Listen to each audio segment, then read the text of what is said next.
جس کے بارے میں حضرت امام شافعی رحمۃ اللہ تعالی علیہ فرماتے ہیں کہ اگر اللہ تبارک و تعالی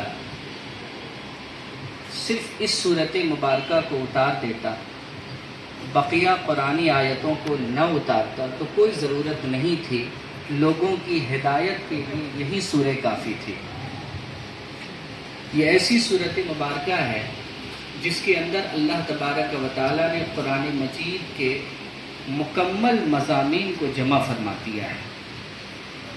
یہ امام شافعی رحمۃ اللہ علیہ فرماتے ہیں۔ ترجمے کے تعلق سے اگر ہم دیکھیں تو اللہ رب العزت ارشاد فرماتا ہے، قسم ہے زمانے کی کہ انسان خسارے میں ہے، نقصان میں ہے۔ یہاں اللہ رب العزت نے کسی خاص انسان کی قید نہیں کی کہ گورا انسان، کالا انسان، لمبا انسان، فلانے ملک کا انسان، عربی، عجمی، کوئی قید ایسی نہیں ہے۔ اللہ نے مطلقاً فرمایا کہ انسان خسارے میں ہے، مگر اللہ رب العزت ہی نے یہ فرما دیا کہ اسی صورت مبارکہ میں 4 باتیں ایسی آتی ہیں جس کے تعلق سے اللہ رب العزت ارشاد فرماتا ہے کہ اگر یہ 4 باتیں کسی انسان کے اندر موجود ہیں تو پھر وہ خسارے اور نقصان اٹھانے والوں میں سے نہیں ہے۔ پہلی بات جو اللہ رب العزت نے فرمائی وہ فرمائی اِلَّا الَّذِينَ آمَنُوا، مگر جن لوگوں نے ایمان لایا، یعنی آئیڈیالوجی۔ اس کے بعد دوسری بات فرمائی وَعَمِلُوا الصَّالِحَاتِ، اور جن کے اعمال نیک ہیں، بہتر ہیں، اچھے ہیں، یعنی انسان کا ایکشن۔ اور تیسری چیز فرمائی وَتَوَاصَوْا بِالْحَقِّ، آپسی کلام میں حق گوئی سے کام لینا۔ آپس میں باتیں جب انسان کرے تو حق گوئی سے کام لے۔ ہر جگہ پر حق گوئی سے کام لینا انسان کو نقصان میں ڈالنے سے بچاتا ہے۔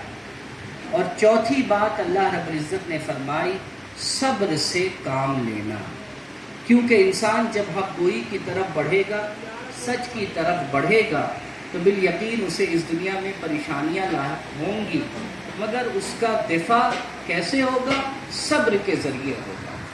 انسان جتنا صبر کرے گا اللہ کی غیبی مدد اس کی طرف بڑھے گی اور اس کی مدد ہوگی اللہ کی جانب سے۔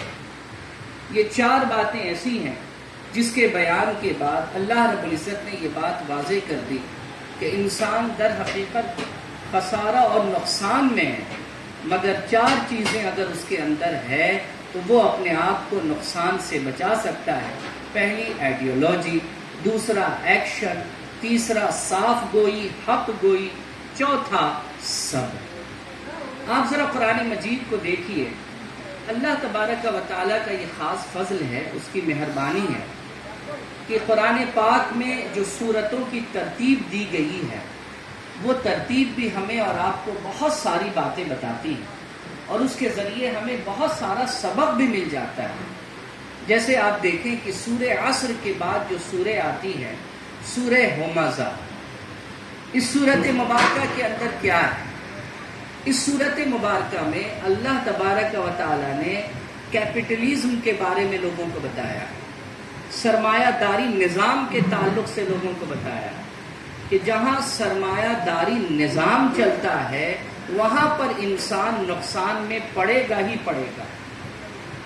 سرمایہ داری نظام جہاں جہاں ہے وہاں پر انسان نقصان اور خسارے میں۔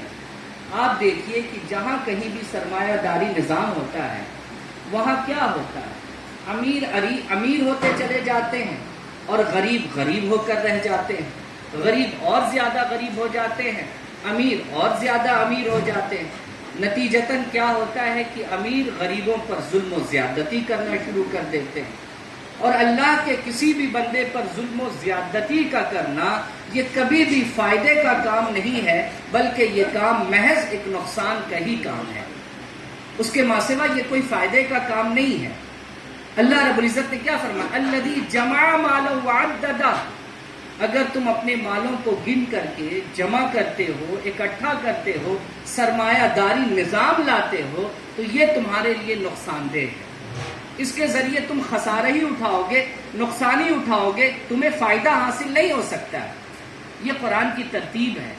اور اس ترتیب کے بعد آپ دیکھیے سورہ ہمزہ کے بعد سورہ فیل آتی ہے، الم تر کیف فعل ربک باصحاب الفیل۔ اس کے اندر کیا ہے؟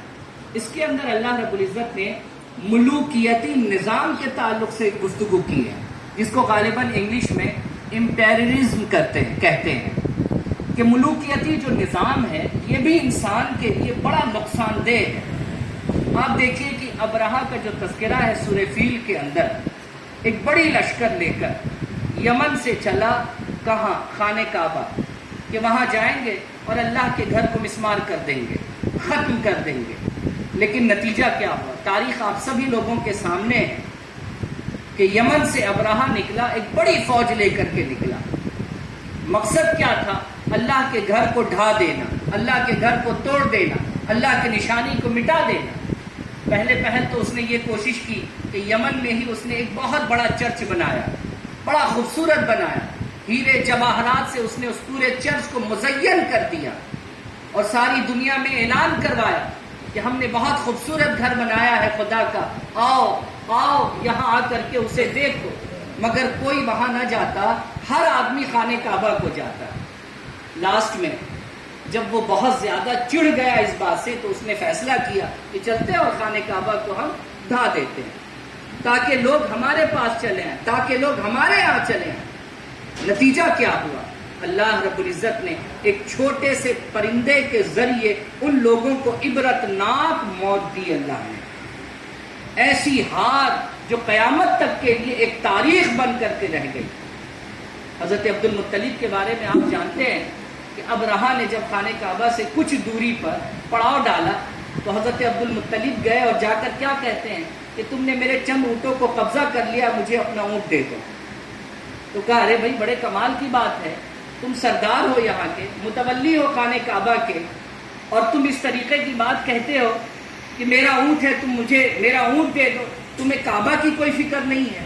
انہوں نے کہا میں تو اونٹ کا مالک ہوں، میں اس کی فکر کر سکتا ہوں، جو اس گھر کا مالک ہے وہ جانے اور تم جانو، وہ جانے اور تم جانو۔ نتیجہ دنیا نے دیکھا کہ کیا ہوا۔ تو جہاں ملوکیتی نظام چلی آتی ہے، اس کے بعد بھی انسان صرف نقصان اور خسارے میں ہوتا ہے، اسے فائدہ نہیں حاصل ہو سکتا۔ اس کے بعد آپ دیکھیے اگلی سورہ آتی ہے سورہ قریش۔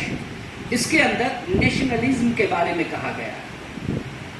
نیشن بڑی اچھی چیز ہے، لیکن یہاں پر ایک چیز چلی آتی ہے کہ بھئی انسان اگر اسے عصبیت کے ساتھ، فیلنگ کے ساتھ اگر لینے لگ جائے تو نتیجہ بہت برا ہوتا ہے۔ ایک بڑی مثال ہے، بڑی سادہ سی مثال ہے جو ہمارے اور آپ کے ذہن کے سامنے ہے۔ آپ دیکھیے ہندوستان اور پاکستان، ان دونوں کے درمیان جھگڑا کیوں ہے؟ محض مذہبی بنیاد پر ہے، عصبیت ہے، فیلنگ ہے کہ وہ مسلمان ہے، ہم مسلمان نہیں ہیں، ہم بت پرست ہیں، وہ بت پرست نہیں ہے۔ اس بات کو لے کر کے آپس میں جھگڑا ہے، اور انسان انسان کا خون بہا رہا ہے، انسان انسان کا دشمن بنا بیٹھا ہے۔ اور جب ایسی صورت انسان کے اندر داخل ہو جاتی ہے تو انسان صرف نقصان اٹھاتا ہے، صرف خسارے میں پڑتا ہے، اسے کوئی فائدہ نہیں مل سکتا۔ تو آپ دیکھیں کہ سورۃ مبارکہ کی بھی جو ترتیب ہے، ایک بہت بڑا سبق ہمیں اور آپ کو دیتے ہوئے چل رہی ہے یہ ترتیب۔ اس کے بعد آ جاتی ہے سورہ کوثر، انا اعطیناک الکوثر۔ کوثر کے معنی خیر الکثیر کا لفظ استعمال کیا گیا ہے۔ مفسرین نے خیر الکثیر کا لفظ استعمال کیا کہ اس سے مراد یہ بھی ہے، خیر الکثیر سے مراد یہ ہے کہ ہم تمہیں متولی بنا دیں گے، ہم تمہیں متولی بنا دیں گے، ہم تمہیں مسجدوں کا متولی بنائیں گے، مسجدوں کا نظام تمہارے ہاتھ میں دیں گے، اپنے گھر کی چابی تمہارے ہاتھ میں دیں گے، اپنے گھر کا نظام چلانے کے لیے تمہارے ہاتھوں کے اندر ہم اپنے گھروں کی چابی ڈال دیں گے۔ تو کوثر کے اندر اللہ رب العزت نے اس چیز کو بھی رکھی۔ اچھا، اس سورۃ مبارکہ میں ایک اور بڑی خاص بات ہے، آپ دیکھیے کہ دوسری آیت میں اللہ رب العزت فرماتا ہے فَصَلِّ لِرَبِّكَ وَانْحَرْ۔ باقی قرآن میں آپ دیکھ لیجئے جہاں جہاں نماز کا تذکرہ ہے، نماز کے فوری بعد اللہ نے زکوٰۃ کا تذکرہ کیا۔ اقیم الصلاوات الزکات، جہاں جہاں نماز کا تذکرہ اللہ نے وہاں زکوٰۃ کا تذکرہ کیا. لیکن قرآن میں یہ واحد ایسی جگہ ہے جہاں نماز کے ساتھ اللہ رب العزت نے قربانی کا تذکرہ کیا ہے، اور قربانی میں بھی اونٹ کی قربانی کا تذکرہ کیا ہے. اس کے پیچھے کیا حکمت ہے؟ اس کے پیچھے جو حکمت ہمارے مفسرین نے لکھی ہے وہ قابل غور ہے. وہ قابل غور یہ ہے کہ دو مذاہب ہماری اس دنیا میں ایسی ہیں، دو مذاہب ایسے ہیں جن کے ہاں یہ دو چیزیں معیوب مانی جاتی ہیں. پہلا مذہب جو ہے وہ عیسائی مذہب، ان کے ہاں نماز نام کی کوئی چیز نہیں ہے. دوسرا مذہب یہودی، ان کے ہاں نماز تو ہے لیکن ان کے ہاں اونٹ کی قربانی حرام ہے حضرت صالح علیہ السلام کو لے کر کے. تو اللہ رب العزت نے یہاں پر اپنے رسول سے یہ کہا کہ آپ نماز پڑھیے تاکہ آپ اس قوم کی مخالفت کر سکیں نماز پڑھ کر، اور آپ اونٹ کی قربانی دیجیے تاکہ آپ دوسری قوم کی مخالفت کر سکیں اونٹ کی قربانی دے کر. اگر آپ اس کام کو کرتے ہیں تو پھر آپ کے لیے خیر الکثیر ہے، آپ کے لیے کثرت ہے بھلائیوں کی. تو آپ دیکھیے یہ جو اللہ رب العزت نے قرآن مجید میں سورتوں کی ترتیب رکھی ہے، اس ترتیب سے یہ بہت بڑا سبق ملتا ہے کہ وہ ساری چیزیں جس کو اللہ رب العزت نے ترتیب وار ذکر کیا ہے اگر ہمارے اندر آ جائے تو ہم خسارے میں ہیں، نقصان میں ہیں. لیکن ہم اپنے آپ کو نقصان سے کیسے بچا سکتے ہیں؟ تو ہمیں اور آپ کو اگر نقصان سے خود کو بچانا ہے تو سرمایہ داری نظام سے دور ہونا ہوگا، ملوکیتی نظام سے ہمیں دور ہونا ہوگا. ہمیں یہ جو عصبیت ہے اس عصبیت سے ہمیں دور ہونا ہوگا. اور اس سے قبل ایک سورہ میرے ذہن سے نکل گئی، سورہ ماعون. سورہ ماعون ایک سورہ نکل گئی ہمارے ذہن سے. سورہ ماعون کے اندر کیا ہے آپ اس کو بھی دیکھیے ترتیب کے اعتبار سے. تو سورہ ماعون کے اندر وہ فیک عبادت، وہ دکھاوے کی عبادت. آج کل لوگ کیسے کسی کو پہچانتے ہیں کہ یہ فلانا مذہب اور فلانا دھرم کے ماننے والے ہیں؟ پہناوے سے، ان کے عبادت کے طریقوں سے ہم پہچانتے ہیں اس چیز کو. لیکن اللہ رب العزت کیا کہتا ہے؟ فیک عبادتوں سے اللہ کبھی راضی نہیں ہوتا. فیک عبادتوں کے ذریعے تمہارے اندر انسانیت آ ہی نہیں سکتی ہے. عبادت کرائی جاتی ہے، انسان کو عبادت اس لیے کرائی جاتی ہے کہ انسان کے اندر انسانیت آ جائے. ایک بڑی سادہ سی بات میں ایک جگہ پڑھ رہا تھا کہ یہ جو نماز میں جو طریقے ہیں آپ دیکھ لیجئے، ہمیں جو تکبیر تحریمہ کا حکم دیا گیا کہ ہم اپنے ہاتھوں کو بلند کریں.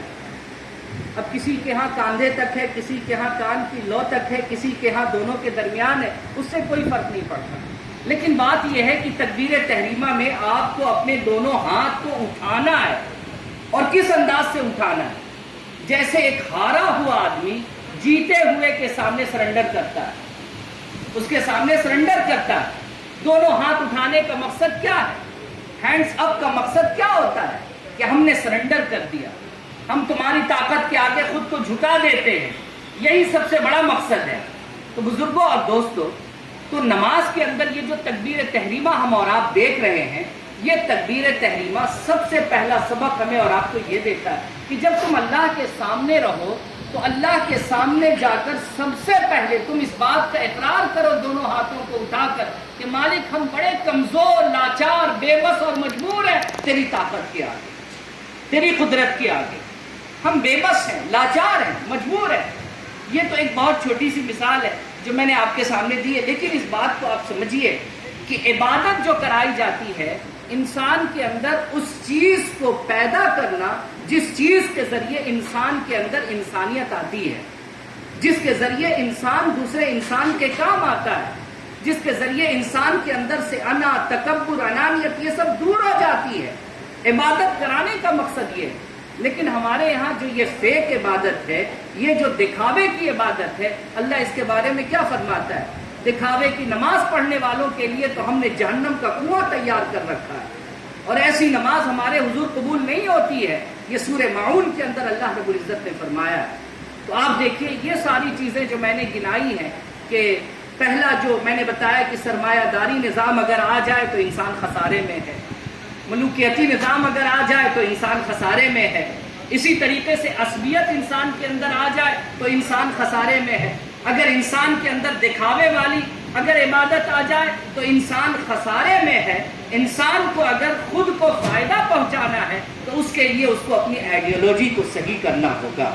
اسے ایمان لانا ہوگا اللہ پر، اس کے رسول پر، اس کے قوانین کو ماننا ہوگا، اس کے قوانین کو جاننا ہوگا، اور پھر اسے بہتر اعمال بھی کرنے ہوں گے، اور ساتھ ہی ساتھ اسے حق گوئی سے کام لینا ہوگا، اور جب حق کے راستے پر چلے گا تو دشواریاں آئیں گی تو اس وقت اس کو صبر سے کام لینا ہوگا۔ جب یہ چیز ہمارے اور آپ کے اندر آئے گی تو پھر بالیقین یقین جانیے اللہ رب العزت کی ایک خاص مدد ہمیں اور آپ کو پہنچے گی۔ اللہ تعالیٰ ہم سب لوگوں کو نیک عمل کرنے کی توفیق عطا فرمائے۔ بزرگوں دوستو، یہاں تک برکتاً کچھ باتیں عرض کرنی تھی۔ اب اس کے بعد میں رمضان المبارک کے تعلق سے دو باتیں عرض کر دوں۔ پہلی بات یہ ہے کہ رمضان کریم کا مہینہ یہ وہ مہینہ ہے جسے دے کر اللہ رب العزت نے ہم لوگوں پر بڑا احسان فرمایا۔ ابن خزیمہ لکھتے ہیں، حضرت ابو ہریرہ رضی اللہ تعالیٰ سے ایک روایت ہے کہ حضرت ابو ہریرہ رضی اللہ تعالیٰ فرماتے ہیں کہ اللہ کے رسول علیہ السلام نے ارشاد فرمایا کہ اے محمد صلی اللہ علیہ وسلم، اگر مجھے آپ کی امت کو جہنم میں ڈالنا ہوتا تو میں رمضان نہیں بناتا۔ میں نے رمضان بنایا اس لیے ہے تاکہ آپ کی امت کو جہنم کی آگ سے میں نجات عطا کر دوں۔ اللہ اکبر کبیرہ۔ تو یہ اللہ کا ایک بہت بڑا خاص انعام ہے رمضان کی شکل میں جو ہمیں اور آپ کو ملا ہے۔ ایک بات۔ دوسری بات یہ کہ اس رمضان کے ذریعے ہمیں وہ 5 باتیں ملی ہیں جو کسی اور پیغمبر کو نہیں ملی۔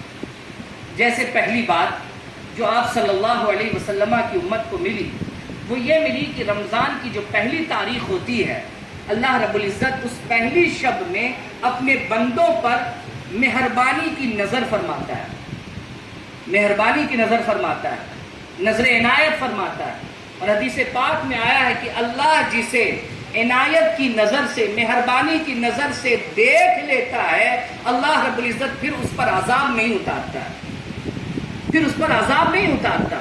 یہ فضل کیوں ہے، یہ مہربانی کیوں ہے؟ رمضان کی برکت کی وجہ سے، کیونکہ رمضان کی پہلی شب میں اللہ رب العزت یہ کرم فرماتا ہے امت محمدیہ صلی اللہ علیہ وسلم پر۔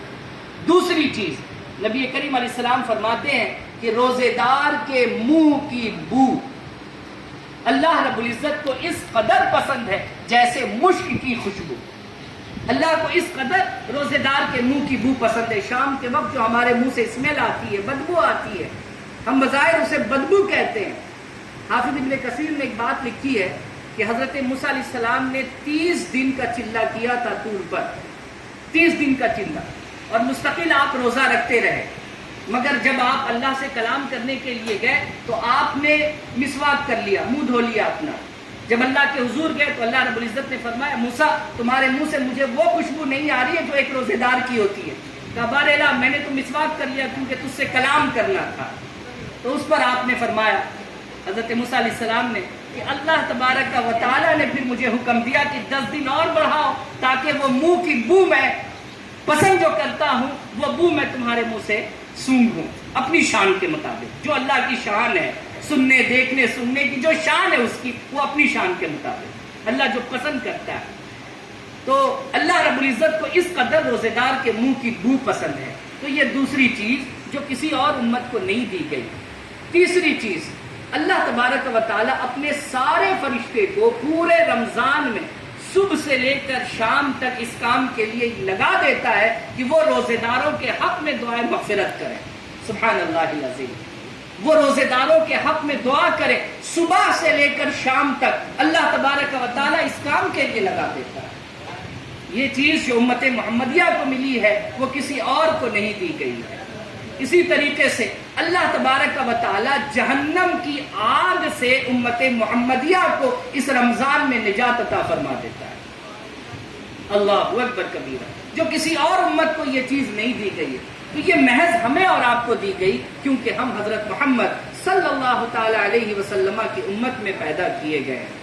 اللہ تبارک و تعالی ہم سب کو رمضان کے فیوز و برکات سے مالا مال فرمائے، اور جو حق ہے رمضان کا روزہ رکھنے کا، اللہ رب العزت ہم سب کو اس کے حق کی ادائیگی کی توفیق عطا فرمائے۔ بزرگوں دوستو، ایک آخری روایت پڑھتا ہوں، اس کے بعد صلاۃ و سلام۔ حضرت عبداللہ ابن عمر رضی اللہ تعالیٰ عنہ، آپ کا ایک قول نقل کیا گیا ہے کہ حضرت عبداللہ ابن عمر رضی اللہ تعالیٰ اپنے چند ساتھیوں کے ساتھ کہیں سفر پر تھے۔ آپ کی ملاقات ایک دیہاتی شخص سے ہوئی۔ جس کے جسم پر کپڑا کچھ بہت اچھا نہیں تھا، بالکل بوسیدہ ٹائپ کا، گندا ٹائپ کا کپڑا تھا اس کے جسم پر۔ حضرت عبداللہ ابن عمر نے جب اسے دیکھا تو آپ اپنے سواری سے نیچے اتر آئے اور آپ نے اس بندے کے قریب جا کر اس کو گلے لگایا، اس کی دست بوسی کی اور اس سے اس کا حال چال پوچھا، اور اسے پھر آپ نے اپنی سواری عنایت کر دی اور آپ نے کچھ کپڑے عنایت کر دیے، اور آپ کے پاس جو کچھ تھیلی میں تھا آپ نے ان میں سے چند سکے اسے عنایت کر دیے۔ آپ کے ساتھی یہ ماجرا دیکھتے رہے۔ جب آپ واپس پلٹے تو ساتھیوں نے پوچھا کہ آپ نے اتنی بخشش اور اتنی عنایت جو اس بندے پر کی ہے، آپ تھوڑے سے بھی کام چلا سکتے تھے، مگر آپ نے اتنی بخشش اور اتنی عنایت کیوں کی ہے؟ انہوں نے جواباً کہا کہ جانتے ہو یہ کون شخص ہے؟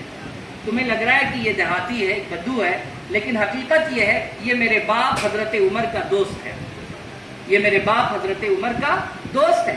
میرے والد جب کبھی بھی اس سے ملا کرتے تھے بڑی شفقت اور بڑی محبت سے ملا کرتے تھے، اور ہمیشہ میرے والد اسے نوازا کرتے تھے، عنایت کیا کرتے تھے۔ تو آج جب ان سے میری ملاقات ہوئی تو مجھے اپنے والد یاد آ گئے، اور میں نے جو کچھ دیا یہ سمجھ کر دیا کہ یہ میرے والد کے دوست ہے، اور بالیقین میرے والد اس امر سے خوش ہوں گے۔ اللہ اکبر کبیر۔ اس کام سے میرے والد خوش ہوں گے، اس کام سے میرے والد بہت زیادہ خوش ہوں گے، یہ سمجھ کر میں نے یہ کام کیا ہے۔ اللہ کا شکر ہے کہ ہم ڈاکٹر وسیم صاحب کے یہاں تشریف لائے ہیں، اور انہوں نے اپنے والد کے ایصال ثواب کے لیے آج کی اس مجلس کو رکھا ہے، اور اپنے والد کے تعلقاتی اور ان کے جو عزیز ہیں ان کو یہاں مدعو کیا۔ اللہ رب العزت ان کے والد کی قبر پر بے شمار رحمت و انوار کی بارش فرمائے، اور ان کی قبر کو اللہ رب العزت روشن فرمائے، اور آج کی اس مجلس کو اللہ تبارک و تعالی قبول فرما لے۔ آمین بجاہ سید المرسلین وآخر دعوانا ان الحمدللہ رب العالمین۔ گزارش ہے کہ 12 ربیع الاول سوموار کے دن صبح صادق کے وقت ایک رسول اس دنیا میں بڑی آن بان شان کے ساتھ تشریف لائے تھے، ان کا آنا سارے جہان والوں کے لیے رحمت تھا۔ آئیے اسی رحمت للعالمین کی بارگاہ میں کھڑے ہو کر صلاۃ والسلام کا نذرانہ پیش کریں۔